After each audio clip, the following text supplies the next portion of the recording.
Đurđev vjedno so Skaťom i Budisavu, da kedy bol najpoznačí po produkciji Giregu i Dinjov. Nješka na palcoch obidvoch rukoch možno čítať skeľov stalo Giregaroch. Jeden zo zjišťovšev partih i Vladimír Hardy. Jaký že urožaj očekujete? A nie môžem to teraz povedať. To zaviše všetko, ako bude chvíľa do konca, či bude padať, či nie bude. Za teraz. Dok zakončíme, budeme prešedovať, že keľa bolo. I o urožaju, i o čišo vypláci, hej?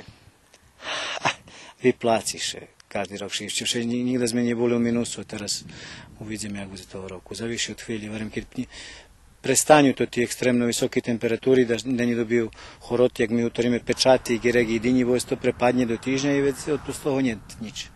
Hardijovo všetky robia na polju, keď plody dozrejú na polju, še dežuruje 24 hodiny pre kradošoch, vráni i zajaci. So zrezanjem še toho roku počalo 5. julija. Perši plody, ktorí mali vlahy, budú odliční, a druhí, ktorí zalepeli horúčavi, podrúca, bo na polju niet možlivosti za zalivanie. Keď ljeto bude nevýhodné, hodný podrúcic i poznejší plody. Takže popri vysokých inputoch, toto produkciu všebaže zagrožuje nevýhodná chvíľa. Týže nízka odkupná cena, tá vec nečudo, že veľa odstúpili od tej produkcii.